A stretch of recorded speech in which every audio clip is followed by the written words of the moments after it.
Good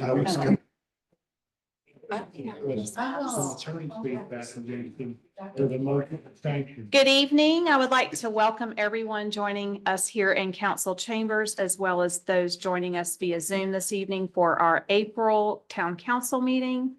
Before we go into our agenda adoption, Rob has something he would like to add under new business. Rob, do you just want to give them a heads up on that? Yeah, I'm going to ask the council to add a resolution to the agenda under new business, and I'll present that resolution. We had a meeting change for the rural fire district where they consider the tax rate for those in the county, not in the town. And I was previously going to be able to attend that, but they've moved that to the night of our workshop.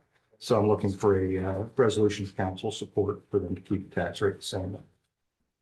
Okay, so with that, is there a motion to approve the agenda as amended? Motion. Motion on the floor. Is there a second? Second. All in favor? Any opposed? Thank you. The motion is carried. Councilman Devaney, will you lead us in our invocation this evening? Absolutely.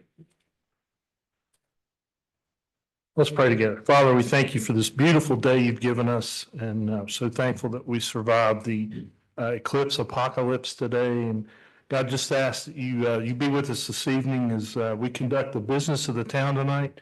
And we're so blessed to be a part of this great town. And Lord, just ask you continue to lead and guide us as we make decisions, not only impacting us, but the residents of Harrisburg. So we thank you for that and just ask you to be with us tonight in Jesus' name. Amen. Amen. Amen. Thank you, Councilman Devaney. Will everyone please rise for the Pledge of Allegiance?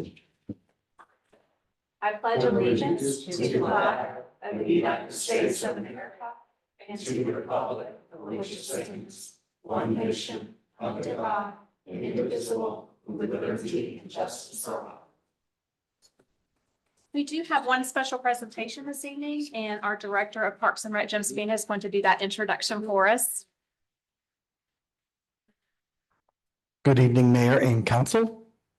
I'm here to introduce our consultant from McGill Associates. Many of you recall, and for those of you new, last September, we entered into a contract with McGill and Associates to lead our study on our 10-year master plan, comprehensive Parks and Rec master plan. And they've been working diligently since September. We've put a lot of time in together. We're definitely on first name basis with most of the McGill folks. We've done a lot of work. It's been very rewarding, very eye-opening, and we're really looking forward to the plan as it's presented to you. Just for a heads up, we did originally intend to have this plan to you in June, but we have moved it to July given their schedule in June of with budget and everything going on. So we thought it a good time to have Nate Halupka join us from McGill. He's our contact person with McGill, and he's here tonight to give you an update.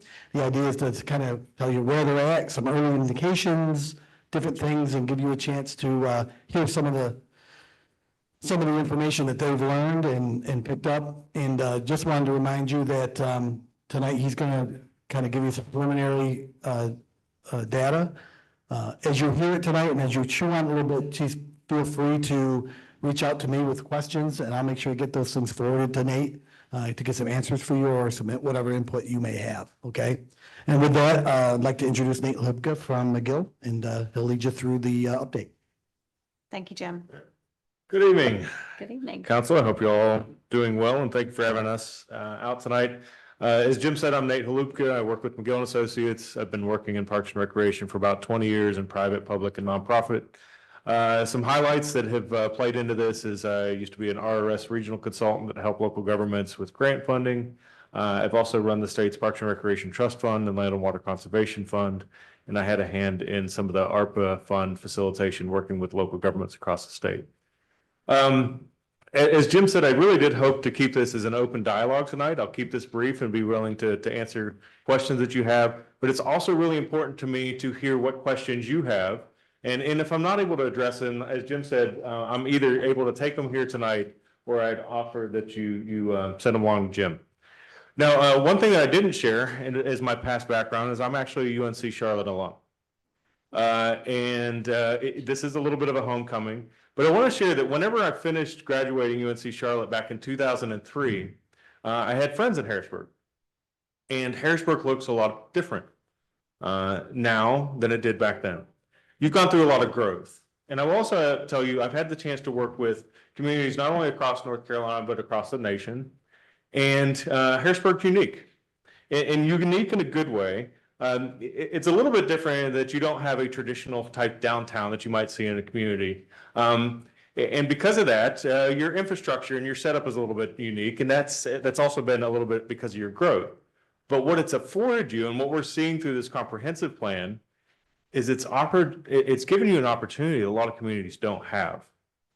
You see, one of the things that has come out of the survey information and through the public input information that I'm going to go through here is that you're capturing those opportunities. You see, you don't really have a downtown like a traditional downtown, but your parks, in particular Harrisburg Community Park, plays a large role in building what the community most wants to see, which is a strong sense of community, and you're doing it quite well. What they're wanting to see is that you continue to do it. So what I'm going to go through a little bit tonight is the process that we've gone through thus far, and we're still in the information recognition and recommendation making process.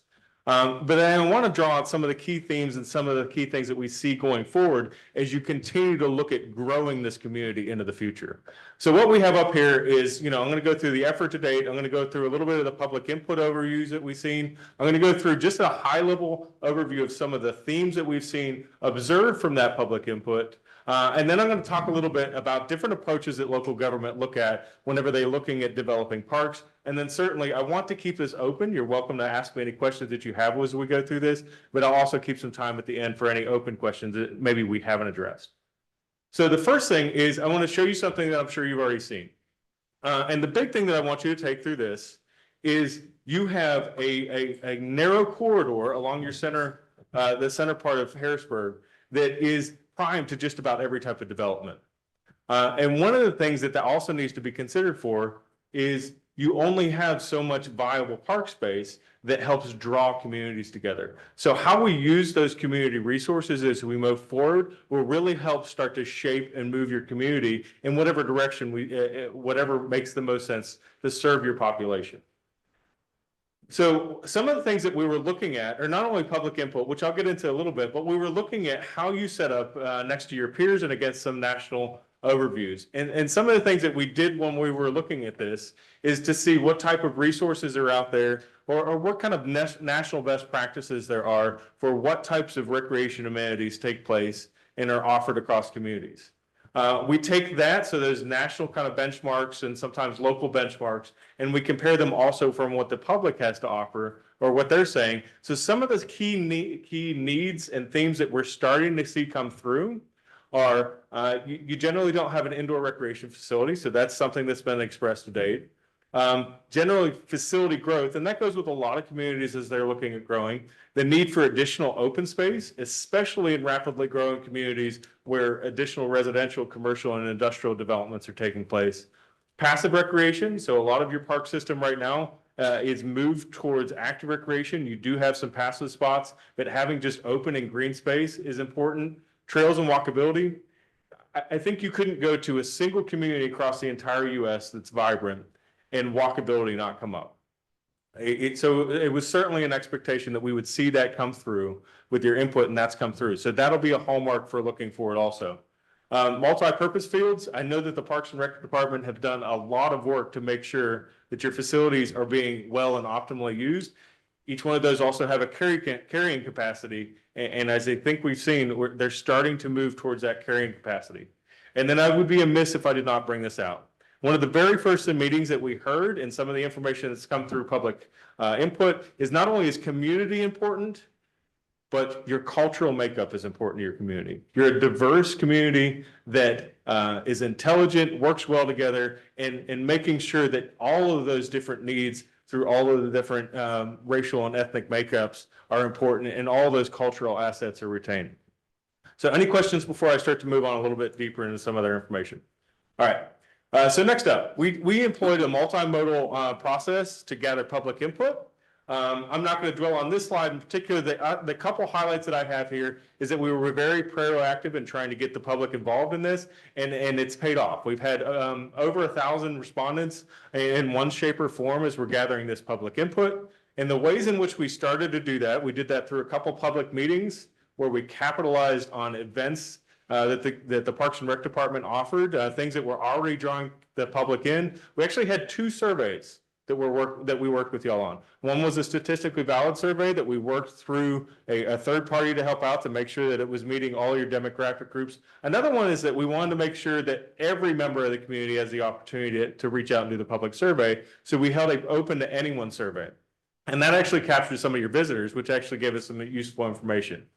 To help fill in those gaps, we also pulled in focus groups, and we had a chance to also operate and have a SWOT analysis with some of your key leadership. All those things are to say, we pulled in a lot of public input to help us understand the context of what is driving Harrisburg forward in the Parks and Recreation sense. These are some of the other key things that have come up. I've already touched on a couple. Again, public, more open space and green space.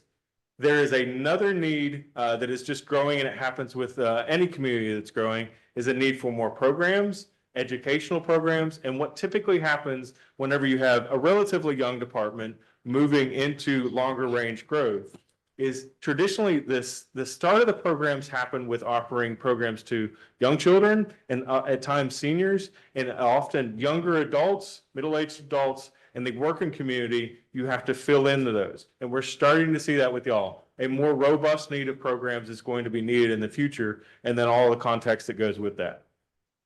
So there's the other thing, and we talked about green space and open space and how there's only a limited part of development. You're in a very, very narrow window. And I say that in the sense to where you're rapidly becoming a much more populated area. I cannot impress upon you this enough. Your community looks towards your parks as what are building the backbones of your community. If you don't have green space, if you don't have parkland in the future, your current parkland will only be able to serve a certain amount of population. You're reaching to the point to where you're going to need to invest into additional future facilities, or your carrying capacity for what you have right now won't be able to handle that future population. And the other thing that's important is land values typically don't go down. You're at a key investment phase, or you're about to enter into it, to where the longer you wait to look at property, to look at green space, to look at places that create community in the future, may not be there in the future or cost dramatically more in the future. So that's important. So what we're starting to look at is where are these places that you need to be looking at for properties in the future. And I will tell you, all of the recommendations type things that we're looking at right now are very preliminary, and they're also things that we're still studying. So I just want you to keep that in mind. I alluded to there's kind of 2 different types of population, or 2 different types of outlooks from local governments when they're looking at parks and recreation. And I purposely put this towards the end of the presentation because this is important. On one side of the spectrum, you have a local government that looks to parks and recreation as though it's similar to like a fire department or a police department or something else that is similar to that. It's something that's absolutely needed by the community, but it's kind of you pay for it and you get a service back, and there's not much more that comes with that. On the other side of the spectrum are local governments that look to parks and recreation as though they're investments in the community. Things that help grow your quality of life. And you get the service of more programs or more parks, but you get it from the investment standpoint that it helps you have a return on that investment. And what I put up on the screen is something that is research-based. Communities in particular that have large and high levels of quality of life are more attractive to companies. There's research that shows that executives, as they're looking for new locations, want to have places that have a high quality of life, and the backbone of that is often parks and recreation. The other thing is parks and recreation not only serves community members, but it also draws in visitors. You've seen that through your concerts. Other places use it through sports programs, but you have the opportunity to not only invest in it and serve your community right now, but also draw in visitors that help either bring in visitor or bring in tourism dollars, bring in new businesses. And those are assets that are then paying you dividends over the long run. So this is what I want to put before you. Consider whether or not you want to be, as you're moving forward, a community that looks at Parks and Recreation as an expense or as an asset that makes sense to invest in. And that's only a decision that y'all can make as council members. The last thing is that whenever you look at that investment, as any good investment, there's ways to leverage it if at all possible. So sometimes communities look at grants as, hey, this is free money that we can get. Why don't we just go after it? And you know what? Sometimes in small cases, you can get free money. It typically doesn't happen. I can tell you from my perspective in running grants for the state, most of the time, those grant funding authorities are looking at this from the investment perspective of what is the local government going to bring to this investment, and then we will further leverage it. And that's the way that I want to encourage you to look at this. There are ways to not only take your funds and your investment opportunities in Parks and Recreation, but do it in a way that is an attractive leveraging opportunity for state and federal grant opportunities. And I just have a couple of those listed up there. I'm happy to go into further detail if you want. That gives you the broad-based overview of what we've done today. I could probably spend a couple more hours here putting you to sleep with more additional details if you want. But in the sake of time, I want to open the floor up to you. I want to take note of anything that you have additional information on. And if I can't answer it right now, I'll happy to work with Jim to get you those. Just know that we're still in the recommendation gathering phase, and we will continue to form as best we can recommendations that help you grow your community and your culture into the next decade. So, Mayor Teague. Are there any questions?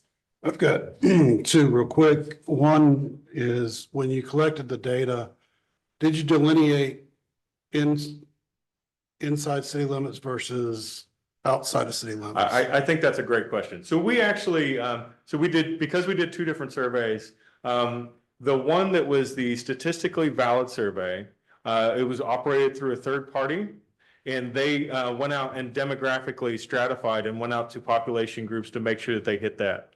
The other survey that we did was one that we did in-house, and beyond, we not only looked at the city limits, we actually worked with the planning department and broke your survey up into where we broke Harrisburg up into 3 separate communities in the planning sense, so that not only can we tell whether a community member was in the city, but also which part of the city. And where that helps is it helps us eventually do a deep dive. So we, in your case, let's say it's ABC, running from north to south, we can find out if the needs of community members in A is different than B, is different than C. Because not all communities are the same, and not everybody within the community is the same. So simple answer is yes. More in depth is not only did we do that, but we did it in a way that we can drill down really deep to find out where the differentiated needs are within your community. The other question that I had for you, what did you find that we do not offer that there was a larger request or opportunity for? So some of the key things is a move towards additional green space, and a move towards, I did not see, there was a need for an indoor facility, which you don't currently have. Certainly you have partners that we can sometimes hear upstairs that are a valuable part of that piece, but oftentimes the Parks and Recreation facilities are vital. The other things that we're seeing is cultural programs. The amphitheater is a core part of that, but a cultural expansion is important. And then one of the last things is your facilities that you have are starting to reach the maximum capacity.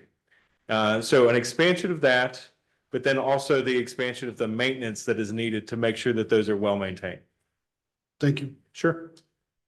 Hi, Nate. You said 25 years you've been involved in this? Roughly 20 years. Okay. How many different communities across the Carolinas would you say you've been in touch with or work with or seen fail or succeed over that So period of time. are we talking Parks and Rec? Yeah, Parks and Rec. So between my different jobs, I will say, one of the things that you do whenever you're a consultant or you're managing a grant program is you look at plans across the entire state. And typically they're submitted as part of, an interest in getting Parks and Rec funds. I've either been to in person or seen planning documents from probably 80 to 90% of all the communities across North Carolina. Okay. But I've also been a national executive director, so I've got to work with other states. And I've had the pleasure of working with our Navy overseas. So I get to compare Harrisburg to a wide background. Which is exactly why I'm asking this. As we go forward, we'd like some cheap lessons that other people paid for. And those can be horrible failures or Yeah. great successes along the way. And to point and guide us about opportunities that were squandered Yeah. or things that really paid off with a good ROI and a good grant and a well-run best practice Yeah. that you could share with us that compare to our situation where we are in our point in time and our maturation point. We will be able to speak to that. Some of those are your branding, your marketing, private-public ventures, utilization of the assets that you have in your community, cultural and natural, that other communities don't have. If you look at Charlotte residents that kind of commute in or just recently graduate from UNC Charlotte, what is it that separates Harrisburg from other similar communities? And building that culture and that community that is fine-tuned to you and bring in valuable private-public partnerships also will help you form a strong culture that differentiates you from your, we'll call, municipal partners. Those are some of the key things. We'll go into more depth with that if you'll want to keep hearing it from me. But those are just kind of a high level, some of the things that we've started to see. Right, thank you. And I'm happy to speak to more of that if you'd like, if that didn't address that well. Yeah, you don't have to use names out loud about who failed miserably, but we'd like to hear about them. There are some positives and we'll draw from them. Yeah. I'll give you one example, the town of, and I know that we're pushing our time.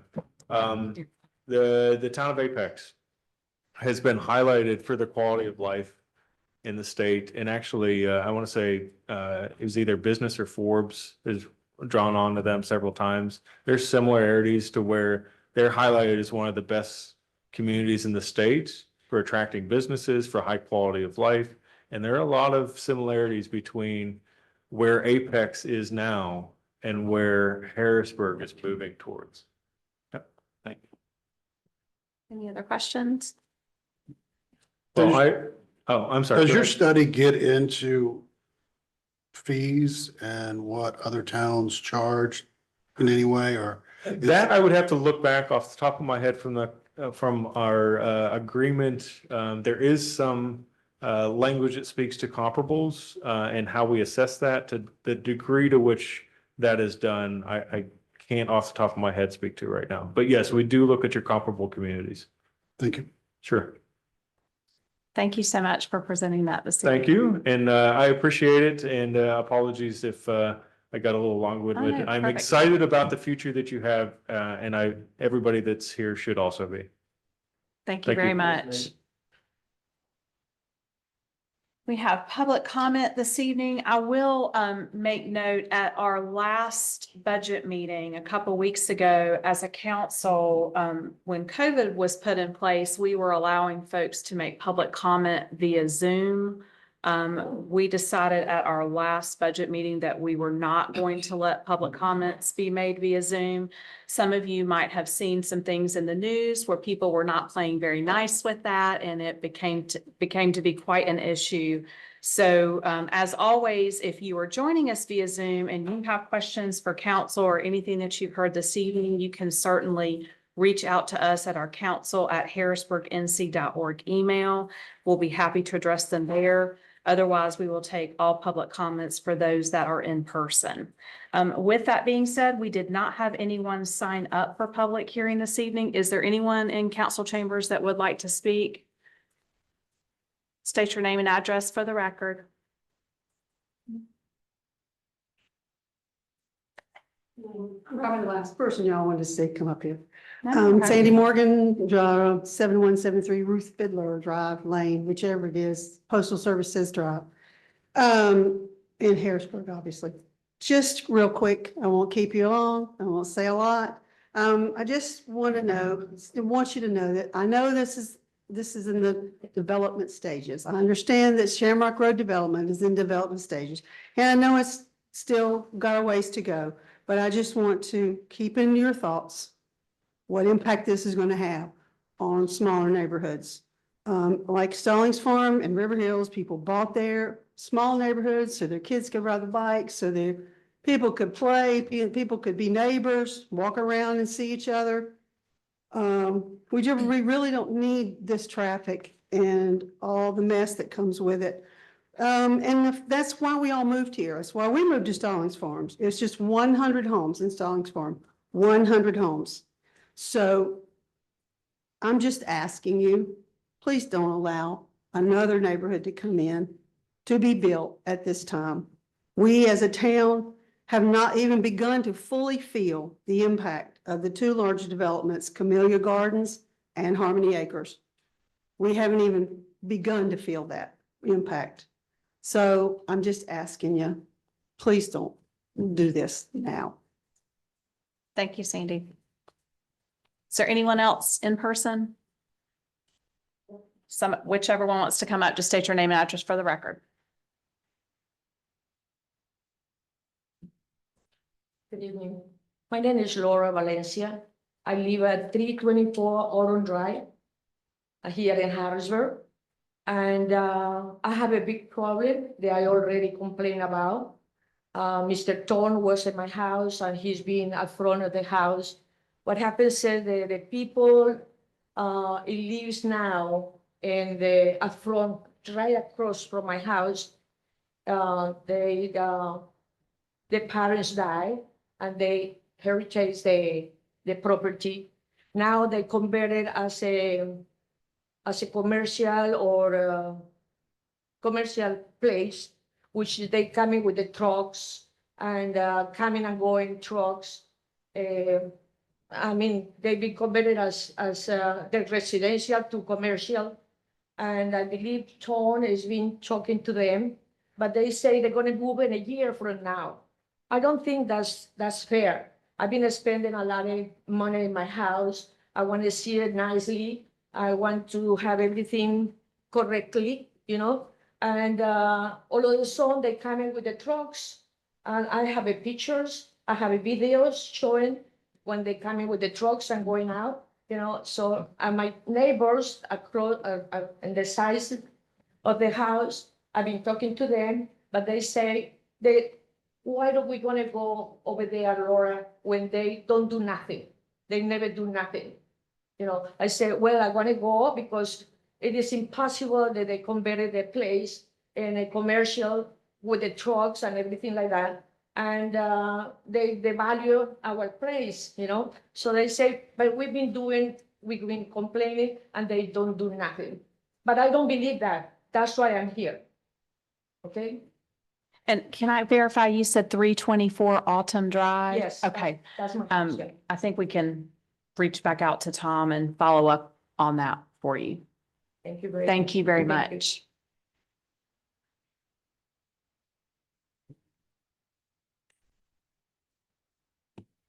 Hello, Council. Jeff Phillips, 6005 The Meadows Lane.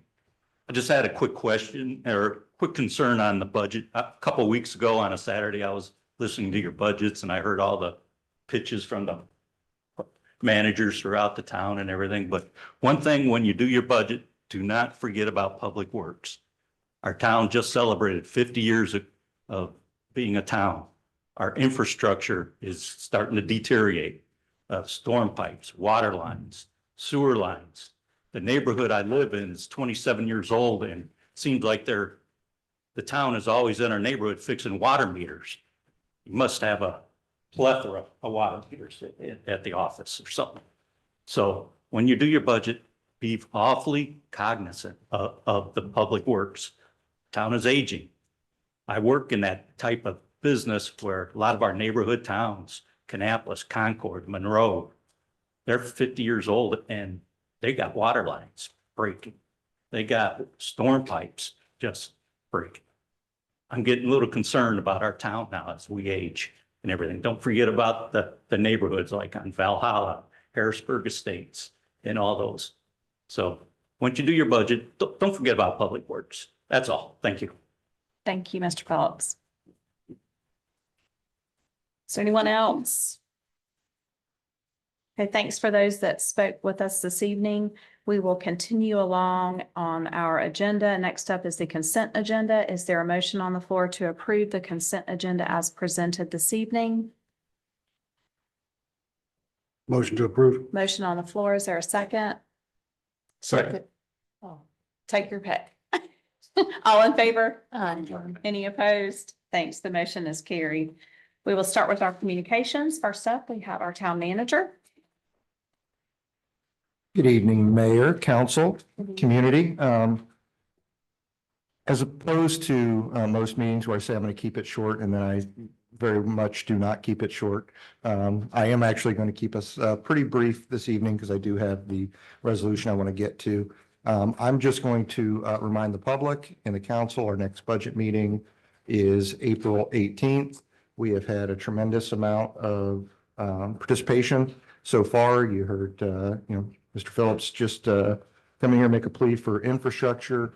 Last Saturday, we heard pleas from all of our departments on public safety, both police, fire, our public works department with the infrastructure needs and the equipment needs, our parks and recreation presenting this evening. So lots of competing interests in an extremely dynamic town with lots of those types of needs before us. And as always, as popular is the tax rate and revow process. So I will point people that are looking for information to our Budget 101 part of our website. We've launched that a few weeks ago. And most of the kind of quick grab bits that we reference in our budget process can be found there. You can read about the revow process. You can compare tax rates with other communities. You can look at percentage of tax rates that we spend on different types of services. Very nice graphic on there about where does your dollar go, and you can kind of just track based on your tax bill what we spend the property tax dollars on. So I will again remind council to go there if you need any information. Certainly reach out to me as well, and the community the same. And again, invite everybody to the April 18th budget workshop. That will be followed by the manager's recommended budget with a public hearing at the May council meeting, followed up by the final public hearing and adoption in June of the fiscal 25 budget. And I'll take any questions that you have. Great. Thank you, Rob. Thank you. Brian, you were up with our finance monthly report. We've heard lots of finance reports lately. Good evening, Mayor and Council. Right, so here's our revenue and expense dashboard as of the end of March. You can see tax collections and the general fund overall are both at 98% collected. So really strong collections there, and we should just continue to approach 100 as we collect motor vehicle taxes over the next couple months. The water and sewer fund is at 74% collected, and the stormwater fund at 75%. So no real concerns on revenue there. Looking down at our departmental expenditures over operations, you see all departments are in the green. They're ranging from 40 into the 70s, but no budgetary concerns across those departments. And again, the same story here across all remaining general fund departments, as well as both enterprise funds, the water and sewer at 62% and stormwater fund at 48%. And blended into each of these numbers is, of course, the salaries that each department's responsible for. And you can see those across the town are at 69%. So no budgetary concerns over operations. So we'll move us into our project dashboard. This is a look at all of the single year projects for this year. I'll call your attention to a couple. The pond improvements at Harrisburg Park. The contractor is installing the lighting and the benches this month, and that will wrap up that project. And we have a couple pictures here of what that looks like in the construction phase. Really nice looking wide path there. around that pond. Once we get the lighting and the benches in, that's going to be a really nice amenity at the park. So really excited about that project. Moving on, we've got the Public Works parking lot expansion project that was brought on this year. That's at about 50% complete. The grading and the fence relocation has been completed there, and paving will take place next to wrap up that project. Here's a look at our multi-year projects that are in design. Not too much to report here, a little bit more easement work on our traffic mitigation project under the transportation bonds, and a start to the Hickory Ridge Sidewalk project. That's the federally funded grant project. So those both have 2% movement this month. So moving on into our multi-year projects under construction. The first here is the Highway 49 corridor plan. The construction contract was approved last month and is getting underway now. And then both of our greenways that were recently brought, the projects were recently brought online, Back Creek and Fuda Creek Greenway, those have moved to 2%, and those project easement agreements have been drafted, and staff is working on both design and construction bidding documents right now. This is a look at our equipment projects. Not too much movement here, but a little bit on the server replacement project. Those items have been installed and configured, and the final system migration will take place this month. And then the fire prevention trailer was moved to complete. As you can see there at 100%. So that was placed in service this month. This is a look at our vehicle projects for the year. So any vehicle listed here with over 50% progress means it's at least been ordered. But as we know, the timing on vehicles could be well into next fiscal year before we receive a lot of these. But we have checked off a lot of the ones on the list here. We have 2 that moved to complete this month, and that is the town manager vehicle and administration, as well as a replacement vehicle for environmental protection. And lastly, our professional services projects. The first, no progress quite yet on the fiscal year 2024 audit, but we have officially kicked that off. We're planning for that and have scheduled our interim field work with the auditor that will take place the week of May 20th. And lastly, the water model and the CIP engineering services show a little progress this month. The consultant has the water model underway, and they're starting preliminary sewer modeling as well. And then, as Rob just mentioned, the remaining budget calendar, we have Thursday night, April 18th for the next workshop, and then our 2 public hearings that take place at the next 2 council meetings. And again, an update on the ARPA. We got about 5.5 million between the grant and the interest that we've earned on those funds in the meantime, and we have appropriated all of those funds at this point. Any questions? I'll be glad to answer. So last month, we launched the budget billing for water. How's the response been? Pretty good. We had several come in the next day and that week, and it has actually slowed down a little more than I thought it would since then. So we're probably in the 40 to 50 participants right now, which is pretty good for a month. But I did think that we'd get a little more traction on that. Thank you. Mm-hmm. Thank you, Brian. All right, thank you. Appreciate it. Captain Meisner, you are up next. Mayor, council. Happy allergy season. A little rough. So starting off with our March 2024 numbers, our law enforcement related activities was 3,060. Security checks, checking your homes and businesses, 1,880. Traffic stops was 635 with a non-emergency response time of 6 minutes and 34 seconds. I'd like to announce too that we're about to start our first Citizens Academy that the Sheriff's Office has ever hosted. That will be every Thursday from August the 1st to September the 12th. We'll start the application process here, I believe, in the next few weeks. If any of you guys would like to attend, I'd love to see you there. It'd be a good time. You'll see all the divisions, all our facilities, our vehicles, how we train. We'll put you on the simulators. It should be a pretty good 7 weeks. Now the weekend update.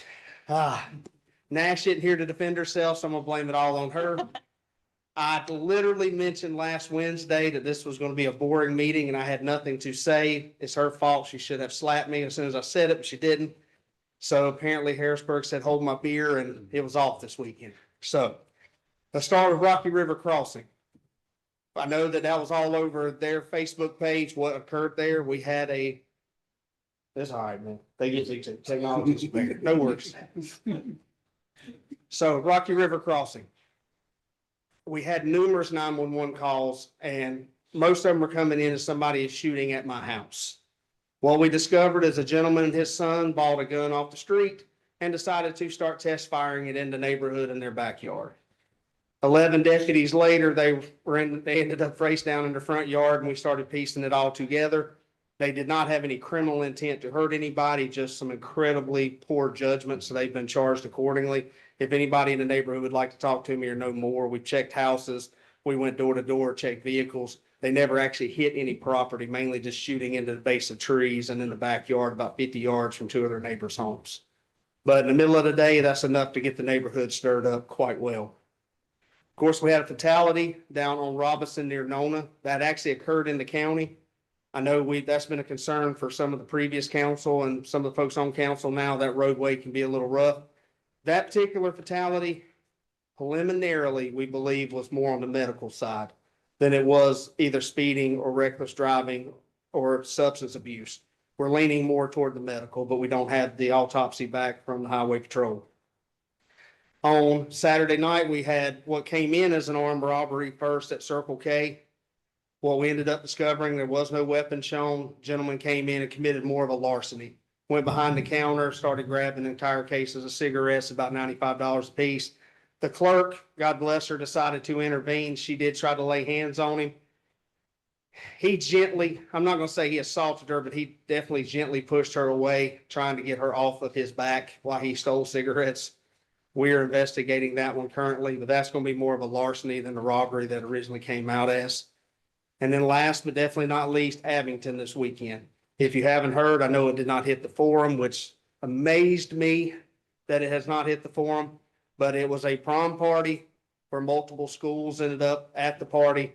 At some point in time, we started receiving 8 911 calls saying that there were being shots fired in the neighborhood.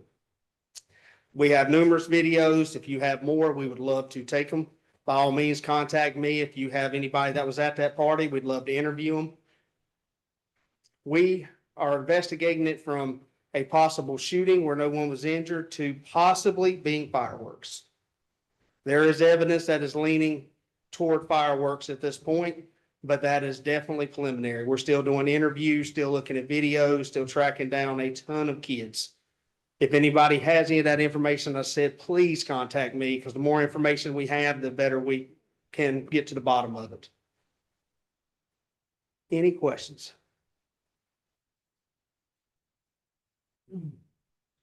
That's a first. Wow. I'm actually a little paranoid now. I don't know if I want to turn my back and walk away. Are you sure? Nothing? Run, quick, run. I'm just kidding. Thank you Make very up much. something? Thank you. Next up, we have Chief Dunn with our fire department update. Good evening, Mayor and Council. Good evening.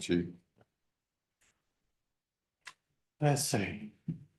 So the fire department report for March of 2024. As usual, we had the fire marshal activities first up, and we'll see some foster home care inspections, some COs, and you can read down the list.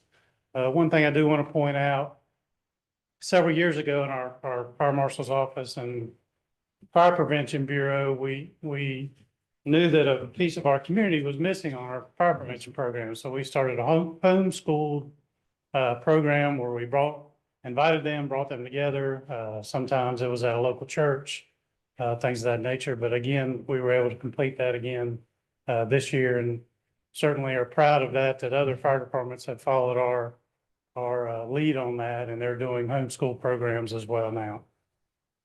We were also able to get into the ACE charter school, and for the K through 3rd grade, do classes on fire safety at home as well.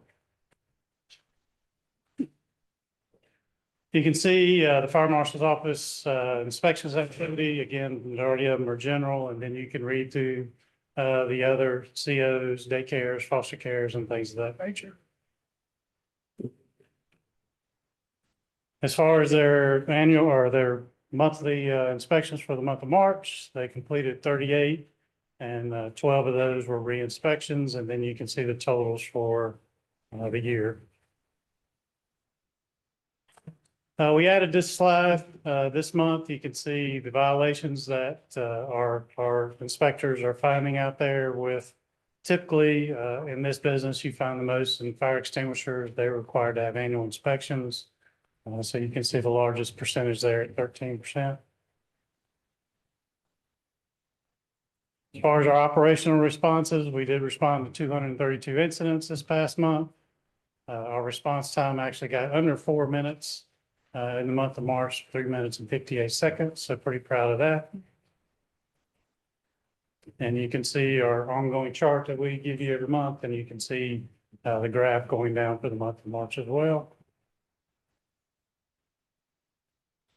Again, as far as our fires for last month, we did have 4 fires. One was a vehicle fire, one was a building fire that you can see in the picture there. And the other 2 fires were a dumpster fire actually at the Barber Brew, and the other was a brush fire. Again, Station 1 on Moorhead Road leads the pack, followed by Station 2 and 3 on Rocky River Road. Again, 1 unit handled our incidents 67% of the time. And again, you can see our staffed units as percentage of their incident count by unit. And Station 1 again leads the way with that. Incident types, rescues, EMS, car accidents, things of that nature continue to lead the pack. Our incident heat map, you can see the neighborhoods in our fire district and our 49 corridor continue to have the most bundles. And again, you've seen this every month where we go through each demand zone that we have. You can read through that, where again, our neighborhoods and 49 corridor continue to lead the pack on that.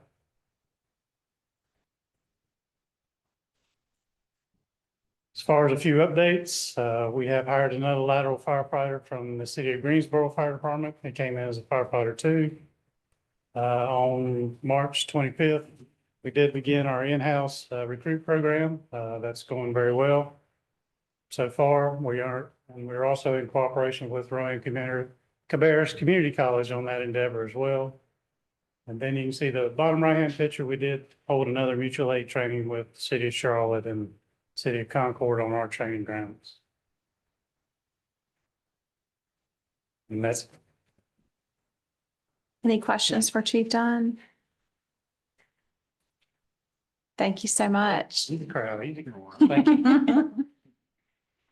Just a couple quick mayor's comments this evening. I just got back from the YMCA NATO conference that was held in Denver, Colorado. I came back on Saturday. It was really a great opportunity to see their global philanthropic message, as well as to see the other YMCAs that are being built across the U.S. We're really excited to get the one underway here. In fact, I think they're looking for a groundbreaking in May coming up very soon. So there will be more information about that coming.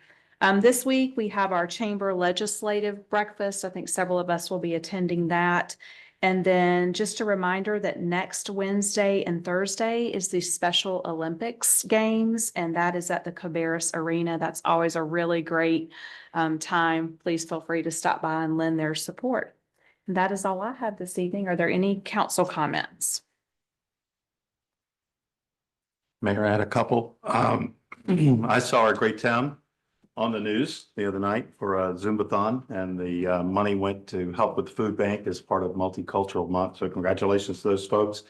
And you can still contribute if you want to at the Harrisburg Crisis Assistance Ministry that's going on all month. So take advantage of that. And congratulations to our star winners. We had a chance to see those folks earlier today. And it hits me that that's really the face of our town.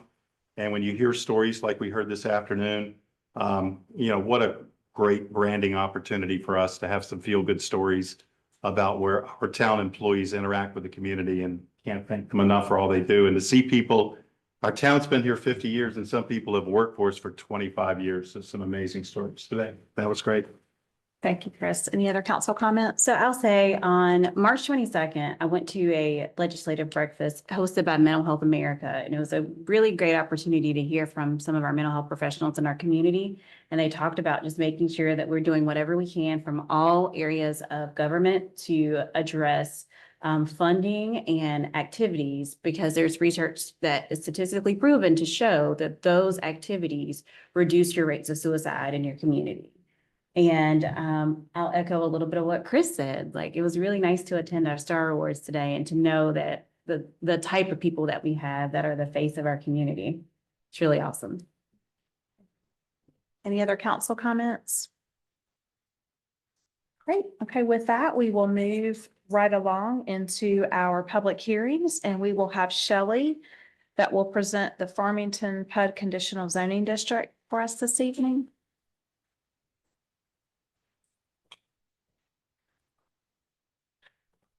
Thank you, Mayor and Council. So as read into the record, we are here this evening to conduct the public hearing for map amendment H 2024-01. Now, this is a request to amend an approved conditional zoning district for the Farmington Plan Unit Development for the purpose of adding a master sign program to the district.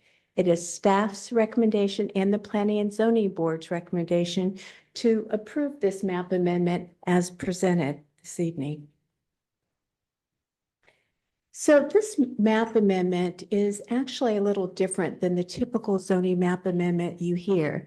Typically, when somebody is proposing to amend the zoning map, they're changing their zoning designation from one classification to another.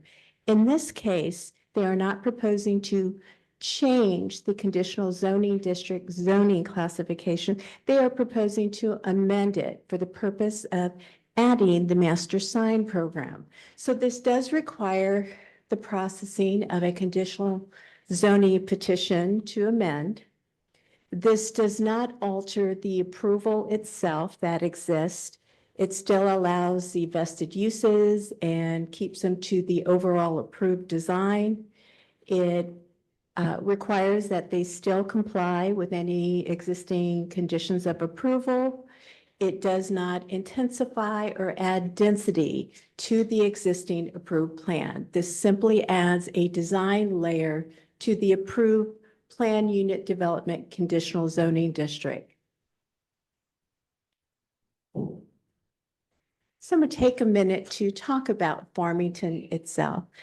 Farmington development is approximately 185 acres situated partly within the town of Harrisburg and the city of Charlotte. Its vision is for a mixed-use development consisting of about 600 residential units in various forms and 275,000 square feet of commercial. The plan before you this evening is to show you the various districts. Again, it's a mixed-use development. It has a residential component that is almost built out to consist of townhomes, single-family detached, as well as apartments within the city of Charlotte side. The area on the screen that is clear with the red building, that is the commercial component of Farmington. And that is the purpose of this amendment, is to apply the master sign program to the commercial area of this district. So I want to take a moment to speak or answer the question, what is a master sign program? A master sign program is a plan that consists of a set of design criteria for all signs proposed within a development. It is typically required by jurisdictions and applied to larger developments such as a campus development. That could be a hospital campus or a school campus, master plan developments similar to the one here tonight, the Farmington development. It can also be applied to smaller multi-tenant commercial buildings. Now, the benefit of requiring a master sign program is it establishes a cohesive design approach to signs within a development. It helps promote a sense of place through branding. And in larger developments where you have multiple individual commercial commercial parcels, it could also help avoid sign clutter. So the Farmington Sign Program establishes sign criteria. It is standardizing size, height, material, location, and sign types. Now, with most sign programs, they are requesting some flexibility in the area of sign location, sign size, and even sign type. Well, I will go over those individually in a few minutes. In exchange for this flexibility, the applicant is proposing this master sign program establishing high-quality sign design and illumination. They are limiting the number of ground-mounted individual signs within their development in the commercial district, and they are prohibiting electronic message boards as part of the sign criteria that they would otherwise be allowed by right. Now, they are maintaining the ability to have one property maintain the right to utilize the electronic message board, and that is the Harris Teeter fuel site for the fuel pricing component of their sign. Now, in this plan, their goal was to develop a balanced sign program that, although they're asking for some flexibility, overall, they're still in keeping with the intent of the town's sign regulations. So this exhibit simply shows some of the areas that these signs are proposed with regard to the areas of flexibility. So I'll start on the left-hand side. At the southern main entrance, they are proposing two signs at the main entrance, one on the east side of the intersection, one on the west side. Both of these signs are proposed to be located within sign easements on private property. They are requesting flexibility with regard to size, and I'll show you those in just a moment. As we move up north to the first intersection, you'll notice this map on the left has all these green little dots. So what they represent are individual occupant signs that they would be allowed by right. They want to retain those rights within the guidelines of the town's existing sign ordinance. You'll see the dash line at the first intersection. That is the point. North of that, they will eliminate individual occupant ground-mounted signs along Farmington Parkway and within our jurisdiction. So that way they're using that as a way to, again, get the flexibility for larger signs by eliminating some of the signs they would otherwise be allowed by right. As you move further north to the roundabout, they are proposing 4 signs. They are requesting flexibility as it relates to their location. They are proposing these within the public right-of-way at the roundabout. They will be required to have encroachment agreements and be reviewed by town staff with regard to site distance and any type of utility impacts. If you look at the upper right, that is a close-up. They are proposing 2 branding type signs, branding Farmington itself, and then 2 combined development signs. The last thing I'd like to point out on the map on the left are the blue circles with the red dots. Those are proposed to be directory signs. Those are proposed to be located strategically along the main parkway to help guide motorists to their destinations within the commercial district. So here is headed back south to the main intersection. This is the sign located on the east. As you can see, it is a subdivision sign naming the development Farmington. This sign is larger again than what would be otherwise allowed by right. They are proposed to be designed with individual halo lit letters, which is a beautiful form of illumination on a sign. It gives that soft glow behind the letters. Right across the street, behind the Chick-fil-A, they are proposing a main combined development sign. Again, they are utilizing their branding for Farmington. That would be a halo lit logo. The tenant signs will have the LED lighting that would simply come through the routed name of the business. So all you're seeing is the name of the business in a soft glow. This sign is proposed to be larger than what would otherwise be permitted by right. I'm going to move up north to the roundabout. Again, they're proposing 4 signs. 2 of the signs are proposed to be, I call them branding or placemaking signs. This roundabout is the village center of the Farmington development. And here you can see they are proposing to brand that center. At different corners, they are proposing 2 more additional multi-tenant signs or combined signs. These are slightly less than what would be otherwise allowed by right, but still the same high level of illumination, high quality illumination with the sign design.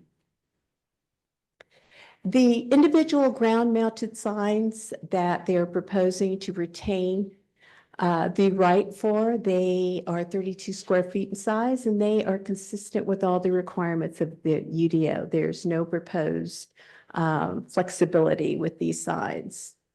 Additionally, they have provided some examples of various types of wall signs that would be included in the sign program.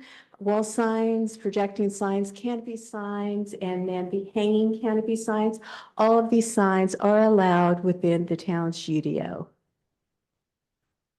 Now, the last area of signs in which they're asking for flexibility, that would be with sign type. They are proposing these directory signs along the main boulevard in lieu of the individual ground-mounted sign at each business parcel.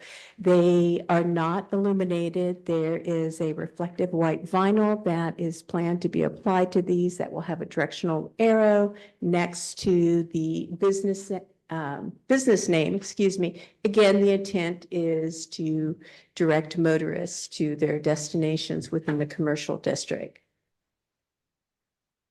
So overall, this master sign program is proposing flexibility in the area of location. There are some signs proposed within the public right-of-way.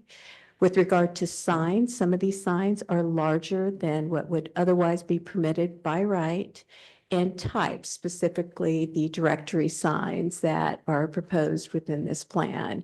The limitations that they are proposing, again, they're proposing to eliminate any individual occupant or other multi-tenant signs on individual parcels located north of that first intersection adjacent to Farmington Ridge Parkway. They are also prohibiting electronic message boards within the development, except for the Harris Teeter fuel station site.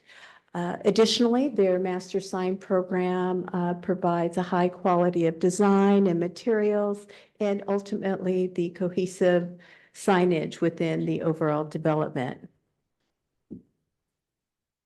Now, this exhibit I've asked the applicant to provide, and what I wanted to compare is this a balanced sign program? And what the 2 tables show is that if they were going to build the individual signs that they would be allowed by right along the main boulevard north of that first intersection, it would result in about 408 square feet of signage. It's very blurry. And the table below it shows that even though they're requesting larger signs, ultimately they are losing some of the square footage that they would ultimately be allowed by right. So we felt as staff that this was a balanced sign program.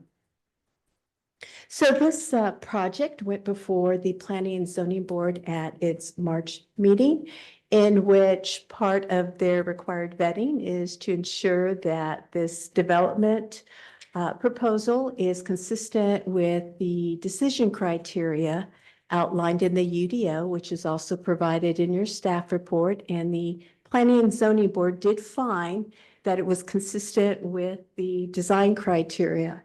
Additionally, they are required to evaluate whether it's a reasonable request and consistent with the town's land use plan. And they did find that it was a reasonable request and consistent with goals LU 6 and ED 3, which is land use and economic development of the Harrisburg area land use plan. And I'll read these quickly into the record, that this amendment focuses on a higher level of development, improving the overall appearance of quality design signs within a high profile development, utilizing flexibility in their program to enhance placemaking. Additionally, the amendment supports high quality retail development in a mixed use walkable location by establishing a sign program that meets the needs of businesses while reducing the potential for sign clutter. With making the finding the criteria could be met as well as the required findings, the Planning and Zoning Board unanimously recommended approval to the town council of this project with 4 conditions. Now I know I have 5 on the screens because we are proposing to add 1. These conditions state that the applicant shall comply with all the previous conditions of the original plan unit development conditional zoning district. Additionally, the signs proposed within the right-of-way are required to get encroachment agreements from the town, and their location might adjust slightly based on utilities in the area and site triangles and so forth. Third condition is that the signs proposed at the primary entrance at Rocky River Road needs to comply with NCDOT site triangles. The 4th is a condition we put in most projects, that permitting is required in compliance with required local, state, and federal agencies. Staff, in wrapping up the draft ordinance, felt it was important we add this 5th condition, that the digital sign component authorized for the fuel station parcel, we thought it was important to list the parcel tax ID number within the approval, shall be limited to the ground-mounted monument sign in compliance with the UDO. So it is town council's policy that with legislative cases such as map amendments, that it take the 2-step approach. One meeting is a public hearing, then at the second meeting, a decision will be made. In that case, following the policy, the decision would be on May 13th, 2024, but it's also council's option to decide if you'd like to take action the same night as the public hearing. So in preparation, in the event you choose to do so, I have prepared a recommended motion for approval of the map amendment, adding the master sign program to the existing conditional zoning district, and provided you with the consistency statement. So that concludes my presentation. I'll be glad to answer any questions you may have. Shelley, Yes, sir. this property is adjacent and on the line with Mecklenburg County. That's correct. So is there any potential conflict? Would there be any different standards on their side versus our side? Yeah, that's a great question. The planning, the Planning and Zoning Board asked the same question. So this proposed plan is proposed by the applicant, the managing developer, to cover both sides. We can only enforce what's within our jurisdiction. That's why there's signs. If you notice, the directory signs were only proposed on the map within our jurisdiction. So they will work with the city of Charlotte and the sign programs. They may differ a little, but they're supposed to follow this sign program as it relates to size and so forth. Thank you. Shelley, just Yes, 2 questions. I mean, this is a wonderful job of branding for Farmington. I think it's lovely. It looks fantastic. Any opportunity to brand Harrisburg in there the way we do when you come into town? Part of that is our town and part of it is, Councilman said, is part of Charlotte. Is there any opportunity for us to get a Harrisburg sign in there? Well, we'll be happy to talk with the development team about that. I have noticed they have beautiful light fixtures. It'd be nice to have maybe some of the town's banners within that development and so forth, but we can talk to the development team. We have a member of the team here tonight. Wonderful.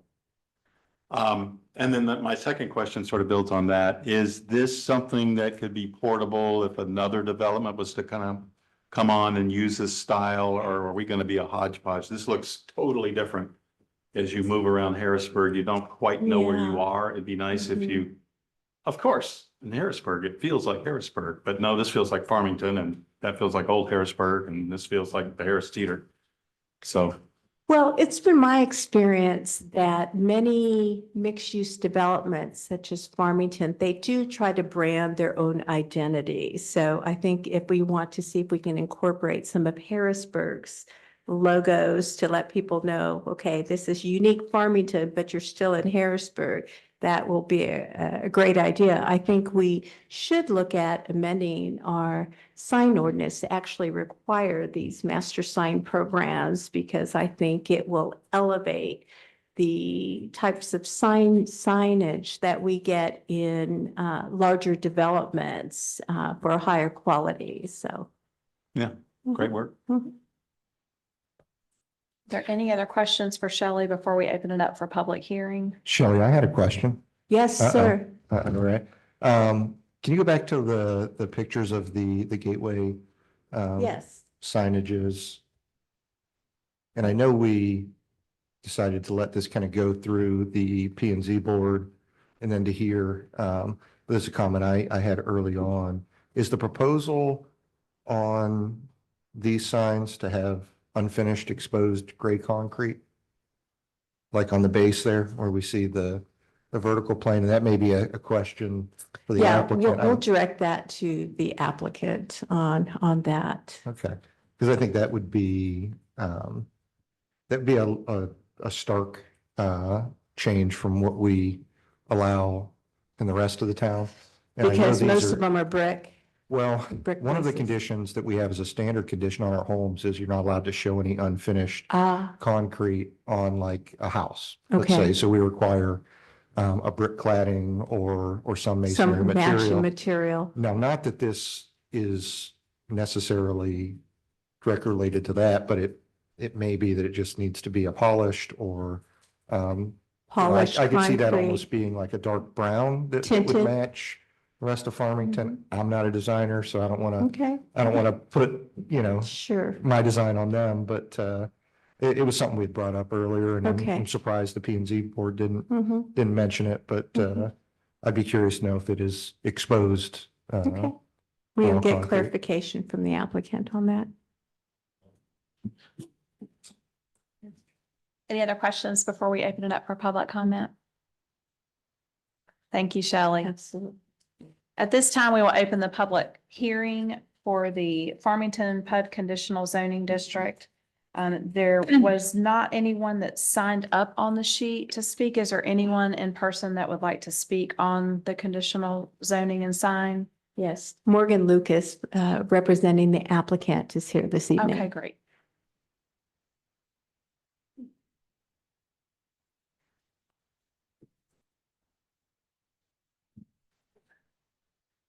We have a presentation. Also, I apologize for my tardiness. We had a bit of a emergency at one of our projects. A sanitary sewer line was backing up into a parking lot into the building. Oh, no. I have a presentation. We can go through it pretty quickly. I want to be cognizant of everyone's time. Obviously, you all are familiar with Farmington as a project. We have Chick-fil-A and a couple other retail tenants out on the out parcels at this point in that entry. We're looking to do out parcel F, which I don't know if there's a pointer or not. Next to where the Dunkin' Donuts is, that'll be our next phase of development. And then obviously the plan, or not obviously, the plan for our commercial corridor is kind of to move from this Rocky River Road main thoroughfare back into the village center. So Shelley did a great job of going over our master sign program. Obviously, the goal is just to have a cohesive sense of place, aesthetic branding throughout the project, just to make sure we meet that high quality level of product that we all want to see in Harrisburg.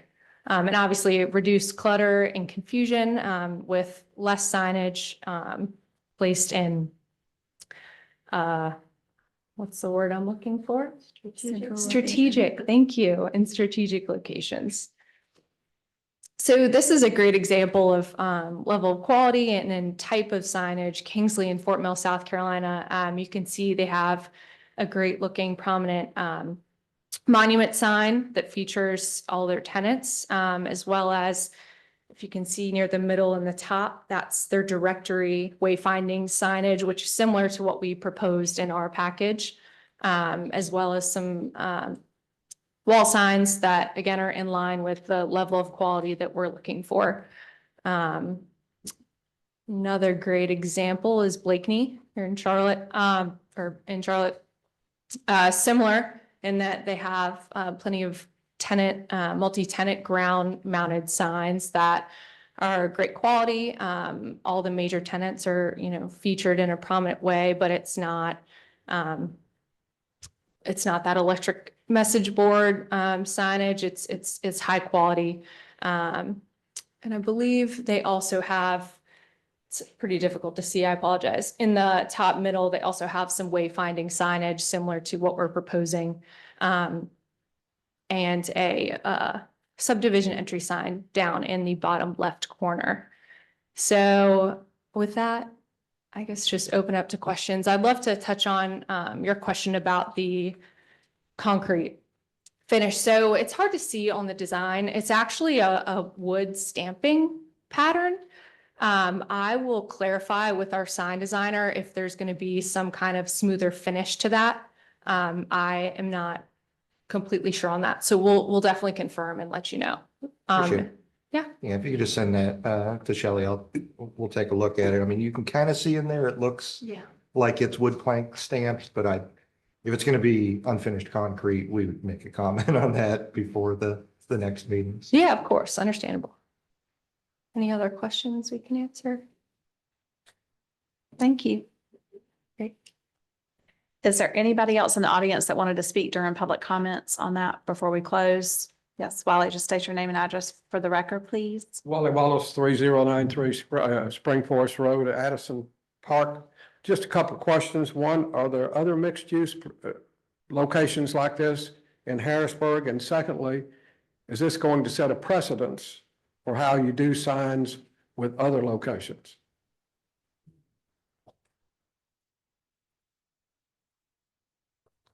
We do have other mixed-use developments, such as the town center is an example of mixed use.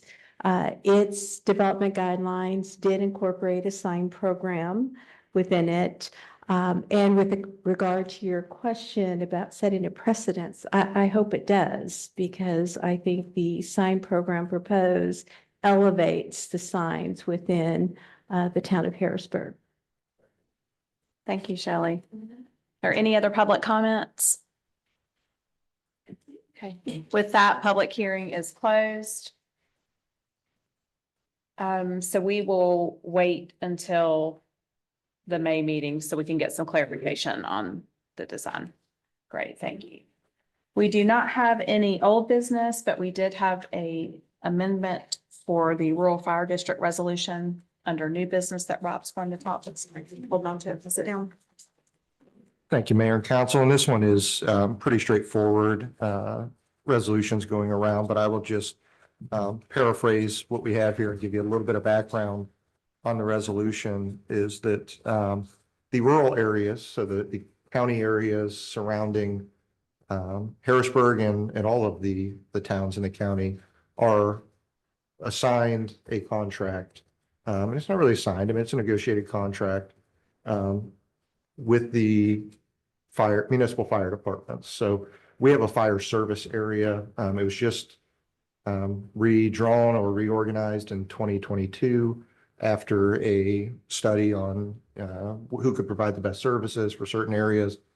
Long story short on this, there are several ways for the county to charge county residents for fire service. They can provide their own fire service. They can contract with municipality.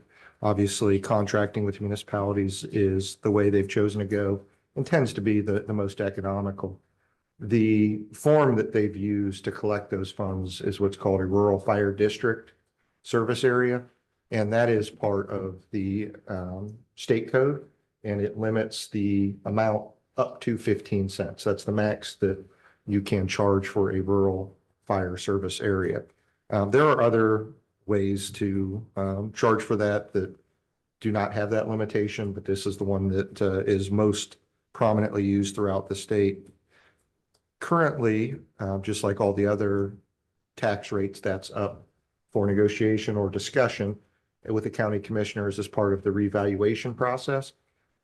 The town residents pay roughly 21, a little bit more, but roughly 21 cents of the property tax that they pay goes towards fire service. So effectively, our in-town residents are paying 21 cents. The out-of-town residents are paying 15 cents.